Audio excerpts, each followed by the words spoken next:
ስለየትኛው ወጣት ነው የምታወሩት? በጦርነት ስላስገደላችሁት እያስገደላችሁ ስላላችሁት ወጣት ነው? ወልቃይት የማን ነው? ነገ እኔን መተው ሊያስሩኝ ይችላል። እዚህ የሀፓን አሳስቦት የፋኖ ጉዳይ በቅድመ ሁኔታነት ለምርጫ አይደለም ሁሉም ጥያቄ አትጠይቁ አይባልም።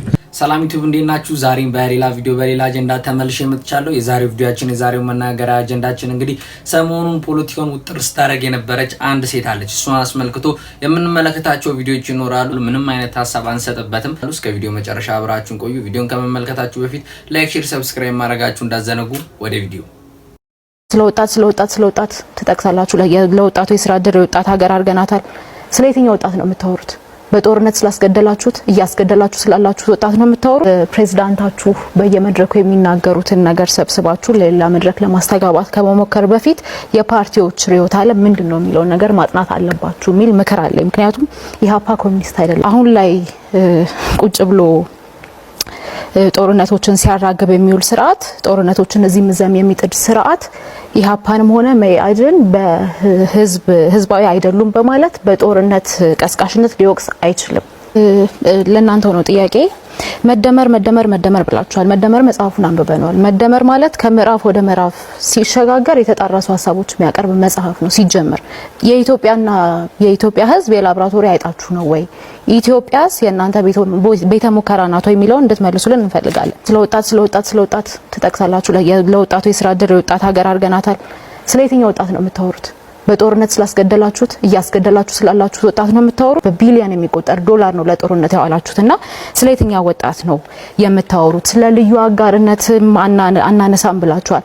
አሁን ያሉ ባለሀብቶቻችሁ ስርዓት ሲቀየር ይኖራሉ ወይ? ትክክለኛ የሀብት ባለሀብት ናቸው ወይ የሚለውን እንድታነሱልን እንፈልጋለን።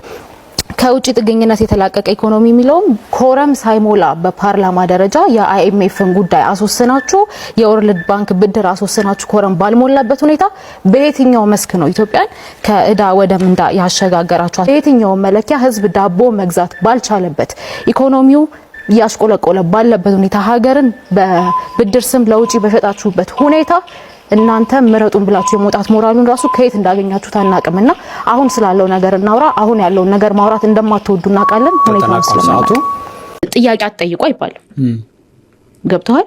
ጥያቄ ስላለው አንድ ህዝብ ወይ አንድ አካል ደመሳለው አትሎ ማድረግ ያለብህ እነዛን ጥያቄዎች ፖለቲካዊ በሆነ መንገድ መፍታት ነው።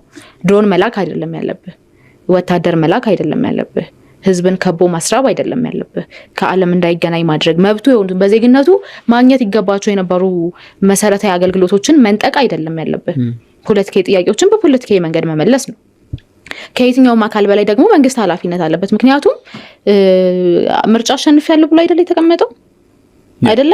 ህዝብ መርጦኛል ብሎ ነው የተቀመጠው ደግሞ ህዝብን ለማስተዳደር ነው። ህዝብን ለማስተዳደር እስከሆነ ድረስ ከየትኛውም አካል በላይ ኃላፊነት አለበት። ኃላፊነቱን የሚወጣው ግን በማን አለብኝነት አይደለም ወይ በጉልበት አይደለም፣ ትክክለኛ በሆነ መንገድ ነው። ስለዚህ አሁንም እኛ በተደጋጋሚ እንትን ስንል ድርድሮች ይደረጉ ጦርነት ይቆም ስንል ወደ ትጥቅ ትግሉ ለመግባት ፈልገን አይደለም። ደግሞ አንዳንድ ጊዜ ምን አለ መሰለ የሆነውን ነገር እንደሆነው አድርገህ መግለጽ አለብህ። ለምሳሌ ሰላማዊ ትግል ምህዳሩ እየጠበበ ነው አይደለም? የሰላማዊ ትግል ምህዳሩ በጠበበ ቁጥር ምንድነው የምታደርገው? ብዙ የትጥቅ ትግሎችን እያፈራህ ነው የምትሄደው። ምክንያቱም ጥያቄ እኮ አለ። አሁን እኛ በሰላማዊ መንገድ ስንታገል ጥያቄዎች አሉ። ጥያቄዎቻችን ካልተመለሱ ኦኬ በቃ ጥያቄዎቻችን አልተመለሱም አይደለም የምንለው እኛ ብቻ ሳንሆን የትኛውም አካል። አሁን እንደምናየው ነው የሚሆነው። ጦርነቶችን ነው የሚወልደው እንደዚህ አይነት የሰላማዊ ትግል በሮችን የመዝጋት ሁኔታ። ስለዚህ በተደጋጋሚ በአፍ እንደሚለው ጦርነት ማይፈልግ ከሆነ ህዝብ እንዲያልቅ አክቹሊ ሱና አላነሳውም፣ ግን ጦርነት ማይፈልግ ከሆነና መደራደር የሚፈልግ ከሆነ ወሃይናት ፖለቲካዊ ምላሽ ማይሰጠው። የብሔራዊ ምርጫ ዋዜማ በሆነበት በዚህ ወቅት የወጣቶችና የሴቶች የፖለቲካዊ ተሳትፎ በቂ ባልሆነበት የኢትዮጵያ ፖለቲካዊ ስርዓት ውስጥ በትክክለኛው ሰዓትና በትክክለኛው ቦታ የተገኘችው ብርቱና አንደበተ ርቱዕ ሴት የኢሃፓዋ ሚስጥረ ስላሴ ታምራት። ይህች ወጣት ከሰሞኑን በብሔራዊ ቴሌቪዥን ውስጥ ጭምር ሽፋን በተሰጠው የብሔራዊ ምርጫ ቅስቀሳ ላይ ደምቃ ታይታለች። ከዛም በተጨማሪ በማህበራዊ ቪዲዮዎች ላይ ንግግሮቿ ተሰራጭተው የብዙሃንን ጆሮ መግዛት ችለዋል። ብለዋል። ሚስጥረ ስላሴ በድፍረትና ስነ ምግባር በተሞላበት መልኩ የገዢው ፓርቲን ስትተች ስትሞግት እንዲሁም የራሷን ፓርቲ ጠንካራ ሐሳቦች ስታነሳ ታይታለች። ወጣቷ ሴት ፖለቲከኛ ሚስጥረ ስላሴ የፓርቲዋ ብቻ ሳይሆን የኢትዮጵያ ሴቶችና ወጣቶች ጭምር ወኪል መስላለች። የተፎካካሪ ፓርቲ ተወካዮች ጭምር በግርምት ሲመለከቷት ታይቷል። በማህበራዊ ሚዲያ ላይ እነዚህ ቪዲዮዎቿ ከተሰራጩ በኋላ በቪዲዮዎቿ ስር በርካቶች በጻፉት መልእክት ገና ካሁኑ አንቺን እንመርጣለን የሚሉ ቃላቸውን ሲሰጧት ተመልክተናል። ትናንሽ ንግዶች የኮሪደር ልማት በሚል ኮስሜቲክ ፕሮጀክት እየታፈኑና እየፈረሱ ነው። ይሄ ብልጽግና ሊሆን አይችልም። ፓርቲው የብልጽግና ፓርቲ ኢኮኖሚው እያደገ መሆኑን ይነግረናል። ኢኮኖሚው ለማን ያደገው የሚለውን ጥያቄ ሁላችንም መጠየቅ አለብን። ለባለስልጣናቱና ልጆቻቸው ወይስ ዕለት ተዕለት ለምንኖር ኢትዮጵያውያንና በልተን ማደር ላልቻለን ዜጎች? ስራ የማይፈጥር እድገት እውነተኛ እድገት ነው ብለን አናምንም። የዜጎችን ሁኔታ ሳያገናዝብ ዋጋ የሚጨምር ተሃድሶ ኃላፊነት የሚሰማው ተሃድሶ ወይም ሪፎርም ነው ብለንም አናምንም። ምርታማነት ሳይኖር መበደር ልማት አይደለም፣ ቀውስን ለሌላ ጊዜ ማስተላለፍ ነው። አሁንም በተደጋጋሚ የብልጽግና መንግስት ፌል እንዳደረገና የሀገሪቱን ኢኮኖሚ ከድጡ ወደ ማጡ እየከተታት እንደሆነ የኢትዮጵያ ሕዝብ የሚረዳው ነገር ነው። ምክንያቱም ኢኮኖሚ ሌላ ተአምር የለውም። ኢኮኖሚ ማለት ሕዝብ በልቶ አድሯል ወይ፣ ሀገር በምን አይነት ሁኔታ ላይ ነው የምትገኘው ማለት ነው። ቅድም እንደጠቀስኩት ውበት እኛን ወይም ደግሞ ሕዝብን ሊሸውዱ አይችሉም። የየዕለት እውነታችን በልቶ ማደር አለመቻል፣ ኪራይ አለመክፈል እንደሆነ የምንገነዘብን ነው የምናውቀው ሁኔታ። ነገ እኔን መተው ሊያስሩኝ ይችላል። ትፈሪያለሽ? ኦፍኮርስ ለምን አልፈራም እንዴ? የምትሄጂበት የፖለቲካ አካሄድ ትክክል ነው ብለሽ ካሰብሽ ህግ ከተከተልሽ ለምን ያስፈራሽ? ሌሎቹ እኮ ህግ ሳይከተሉ አይደለም የታሰሩት። ገብቷል? ያው ልዩነቱ ፈርቼ ይተዋለሁ ወይስ አልተውም የሚለው ነው እንጂ እንደ ሰው ከዛ ደግሞ እንደ አንድ ሴት ያስፈራኛል። ማን እስር ቤት መግባት ይፈልጋል? ወልቃይት የማን ነው? አሁን እኛ የብሔር ፖለቲካን ስለማን በቀጥታ ይመልሱልኝ። ማንፌስቷችሁ ላይ በተቀመጠው መሰረት ወልቃይት የማን ነው? እኛ ወልቃይትን በተመለከተ ግልጽ የሆነ አቋማችን ምንድነው መሰለ? የኛ የብሔር ፖለቲካን ስለማይደግፍ 17 አስተዳደሮች ይኖራሉ። አሁን ባለው አወቃቀር ወልቃይት የማን ነው? ወልቃይት የማን ነው የሚለውን አሁን የአማራ ነው የትግራይ ነው ልል አልችልም። ማንፌስቷችሁ ላይ ግን ወልቃይት የአማራ ነው ብላችሁ አስቀምጣችኋል። እሱማ የጎንደር ክፍለ ሀገር ነበረ ነው የምንለው። ስለዚህ ወልቃይት የአማራ ነው ባሁን አወቃቀር። አሁን የአማራ ነው የሚለውንም የትግራይ ነው የሚለውንም ክልሉን ስለማንቀበለው ትግራይ የሚባል ክልልንም አንቀበልም፣ አማራ የሚባልም የለም በእኛ ውስጥ። ማንፌስቷችሁ ላይ ክልሎችን ስታዋቀሩ 17 ክልሎችን እንፈጥራለን ካላችሁ በኋላ አንዱ ክልል እኮ ትግራይ ነው ይልና ትግራይ ግን በህገ ወጥ መንገድ የያዘውን የወልቃይትን እና የራያን አካባቢ አይጨምርም ብላችኋል። ማንፌስቷችሁ ላይ ቃል በቃል የተጻፈ ነው ያነበብኩ ያለሁት። እንግዲህ የኛ አሁን ተሻሽሏል። ቅንጅት ስለፈጠርን እሱ ወደፊት እንመጣበታለን። በቅንጅታችን ውስጥ ትብብር ለኢትዮጵያ አንድነት በሚል መርህ ስለምንወዳደር ይፋ እናደርገዋለን እሱም በቅርቡ። ነገር ግን ዋናው ይሄን በተመለከተ የሀፓ ማለት የፈለገው ትግራይ የሚባል ክልል የለም። አሁንም ክልል የሚለውን አውጣው ከኛ ፕሮግራም ውስጥ የለም። ያለው በእናንተ አገላለጽ ክፍለ ሀገር ትግራይ ክፍለ ሀገር አዎ ነው። በእናንተ አገላለጽ ልጠቀም። ትግራይን ክፍለ ሀገር እንደምታደርጉት አስቀምጣችኋል። ትግራይ ክፍለ ሀገር የሚሆነው ግን አላችሁ ወልቃይትና ጠገዴን ሳይዝ ነው ብላችኋል። አዎ ወልቃይትና ጠገዴ ክፍለ ሀገር የሚሆነው ጎንደር ክፍለ ሀገር በሚለው ስም። ስለዚህ ቀደም ሲል ለመሬት ብሔር አንሰጥም አላችሁ። ለወልቃይትና ለጠገዴ ሲሆን ግን የትግራይ አይደለም ትላላችሁ። ለወልቃይትና ለጠገዴ ብሔር ሰጣችሁ፣ ለሌላው መሬት ነው ብሔር አንሰጥም ማለት ነው። አሁንም ይኸው ስህተቱ እዚህ ጋር ነው። እኛ የትግራይም አስተዳደር ነው የጂኦግራፊ ፌዴራሊዝምን ስለምንከተል ትግራይ የሚባለው ትግራይ የሚባል ክፍለ ሀገር ወይም ለአገዛዝ የሚመች አስተዳደራዊ ያው ፌዴራሊዝምን ስለምንቀበል ምንም እሺ፣ በእናንተ ሐሳብ ልምጣ። ትግራይ የሚባለው ክፍለ ሀገር ነው ካላችሁ ወልቃይትና ጠገዴ ወደ ትግራይ የማታረጉት ለምንድን ነው? እሱም እንደ ሁኔታው አሁን ለምሳሌ ምሰጥህ እንደ ሁኔታው ሳይሆን በማንፌስቷችሁ በተቀመጠው አንደኛ ርቀት ነው። አሁን ይኸው መሰለህ ወልቃይትና ጠገዴ ለትግራይ ያርቋሉላችሁ ለምታስቡ ነው። እሱ ስናመቻቸው አንዱ ህዝቡ በአካባቢው ላይ የፈለገውን መብት መሪዎቹ እንዲመርጥ ቅርበት ወሳኝነት ወልቃይትና ጠገዴ ህዝብ በትግራይ ክፍለ ሀገር ስር ሆኖ በእናንተ አገላለጽ እናንተ የምትሉትን መብት ኤክሰርሳይዝ ማድረግ አይችልም? ይችላል። ስለዚህ ለምን ወደ ትግራይ ክፍለ ሀገር እሱ አሁን እሱ ላይ ምንም ችግር የለብን። ህዝቡ ህዝቡ የትግራይ ክፍለ ሀገር ልሁን ካለ መብቱ ነው። ኢቭን ራሱን የቻለ ወልቃይት ክፍለ ሀገር ይፈጠርልኝ ካለ እንፈጥርለታለን። ስለዚህ በሱ ጉዳይ ላይ ገና አልወሰናችሁም? አሁን በይፋ የምናደርገው ነገር አለ። እስካሁን ቅንጅቱ ማንፊስቷችሁ ላይ የተቀመጠው ከዚህ አንፃር ትክክል አይደለም ማለት ነው ወይም ገና 17 ክፍለ ሀገሮች የሚለው እየተሻሻለ ነው። የ2013 ምርጫ ያቀረብነው ነው።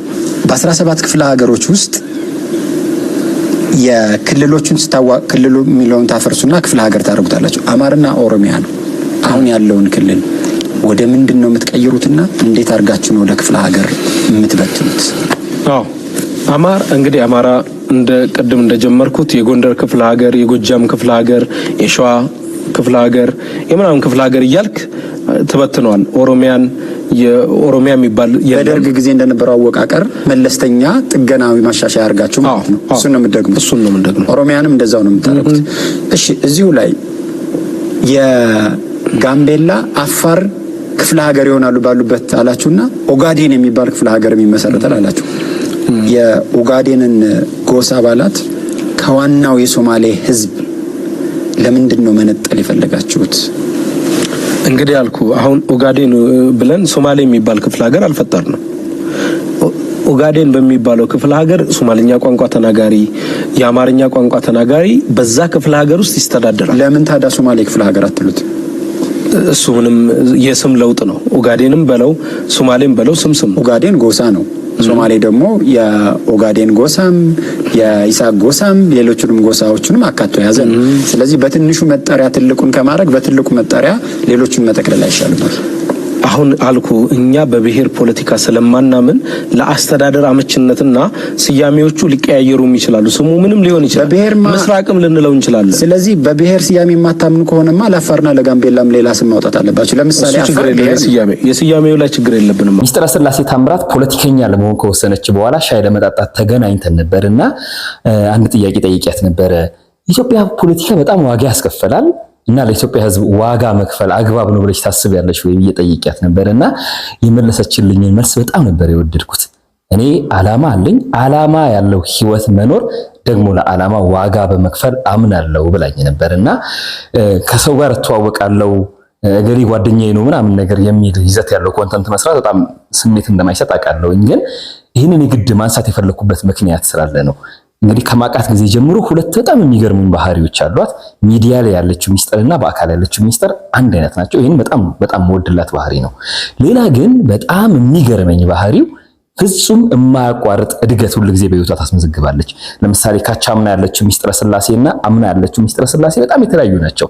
በጣም አድጋለች። የአምናዋ ሚስጥረ ስላሴና የዘንድሮዋ ሚስጥረ ስላሴ በጣም ትለያለች። የዘንድሮዋ ደግሞ በጣም ያደገች ሰው ናትና ታዲያ ለምንድን ነው የምትነግረን ልትሉት ትችላላችሁ። እዚህ በጣም ብዙ ወጣቶች በማህበራዊ ትስስር ገጾች አሉን።